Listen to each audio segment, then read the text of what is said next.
d'être d'ailleurs si nombreux ici. Et c'est bien, c'est rare qu'il y ait autant de jeunes aussi. Normalement, le public est un peu plus âgé. Et c'est pour ça qu'on est très content aussi, Liliane Thuram, d'être venue nous parler de votre livre, aussi de votre fondation et de vos combats aussi, parce que c'est tout à fait important. Je rappelle les titres du livre dont on va parler aujourd'hui. Liliane Thuram, Les Étoiles Noires, de Lucie à Barack Obama et Philippe Ray Édition. Une petite question avant de commencer, ça doit vous faire plaisir de rencontrer toujours des gens pour parler aussi de vos activités. C'est vrai que ça me fait toujours plaisir d'échanger avec les personnes qui auront lu ou qui voudront lire le livre pour savoir peut-être ce qu'il y a dedans et pour expliquer pourquoi j'ai fait ce livre-là aussi. Et je crois que c'est ça qui est intéressant. À la lecture de votre livre, on s'aperçoit très vite que l'Afrique et les Noirs ont une histoire. Et je pense que vous comprenez cette référence parce que pour certains, l'Afrique n'avait pas d'histoire.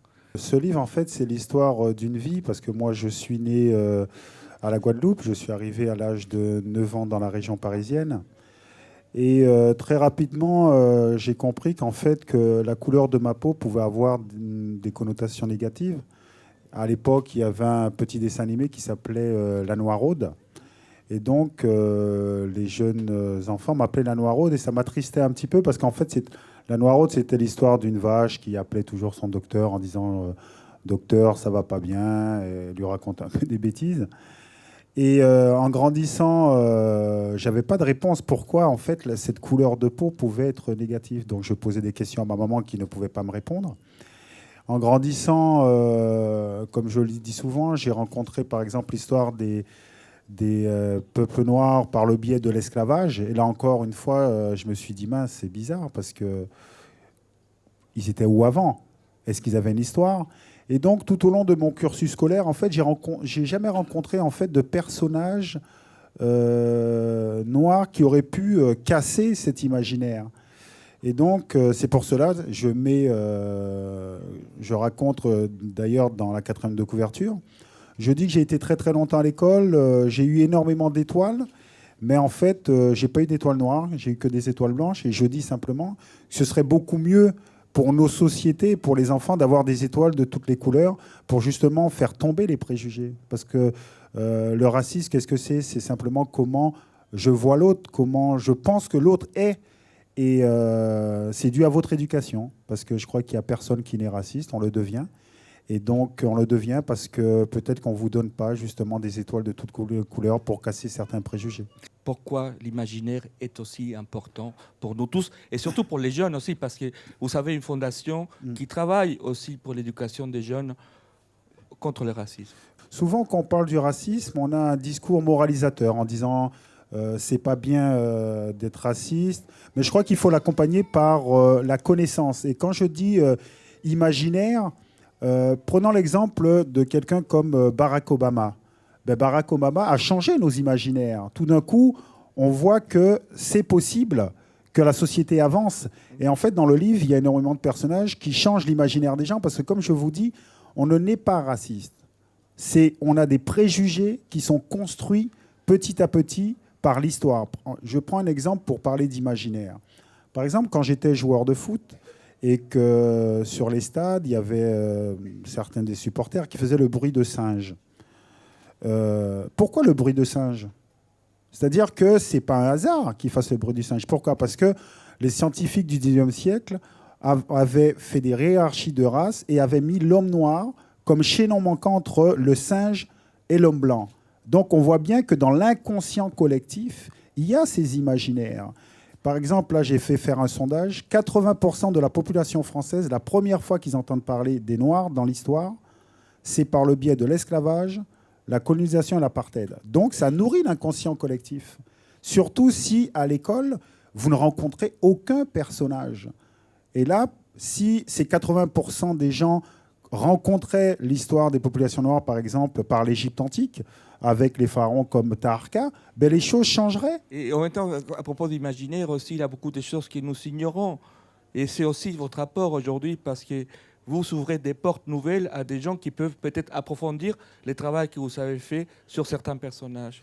Complètement. Je pense que ce livre, c'est tout d'abord voir qu'il y a des personnages tout le long de l'histoire qui ont fait des choses extraordinaires.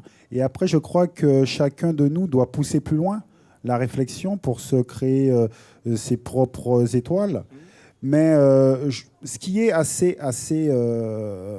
marquant, c'est quand je change la perspective dans l'introduction, où je dis tout simplement, imaginons une classe où un jeune homme ou une jeune fille blanche serait dans cette classe et tous les personnages qu'on leur présenterait seraient noirs. Il faut se mettre à votre place. Voilà. Où Dieu même, l'être suprême, serait noir. Donc je pense que pour la construction identitaire, c'est problématique. Il est préférable qu'il ait des étoiles de toutes les couleurs. Et je crois que malheureusement, les gens n'avaient pas fait attention. Quand je pose la question aux gens, dites-moi vos 5 étoiles noires que vous avez rencontrées au cours du cursus scolaire. Ben, les gens ne savent pas. Ils n'ont pas de réponse. Parce qu'en fait, ils n'ont pas appris. Et quand je parle d'imaginaire, c'est justement ouvrir les horizons. Et quand vous demandez aussi à certains jeunes, aussi, pas simplement à des jeunes, je pense aussi, quelles sont les 4 races les plus importantes? Mais c'est vrai qu'avec la Fondation, j'ai la chance d'aller voir des enfants dans les écoles, on discute un petit peu, et je leur dis, bon voilà, on va parler du racisme, je suis là pour ça. Dites-moi, combien de races vous connaissez? Et donc ils me disent la race blanche, la noire, la jaune, la rouge.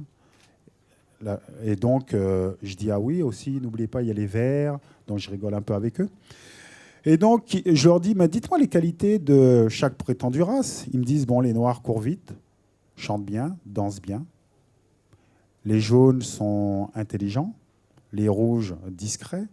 Et je leur dis, mais la majorité, ils sont blancs. Et je lui dis, mais les blancs, ils sont comment? Et il me dit, mais ils ont les qualités des autres.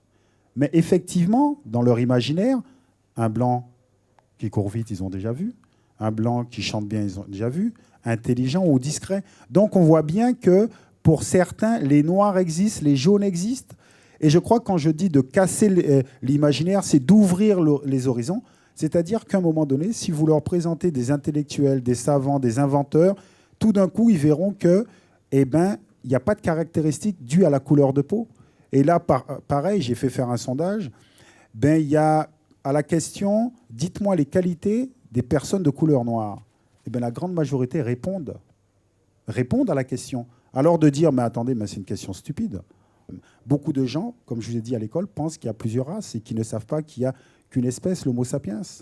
Beaucoup de gens ne savent même pas pourquoi il y a des couleurs différentes. Beaucoup de gens ne savent pas que être noir ou blanc est une construction de l'histoire. Et souvent, quand je suis à l'école, j'explique aux enfants pourquoi c'est une construction. Parce que je leur dis, voilà, les blancs, je vous mettez là, les noirs, ok.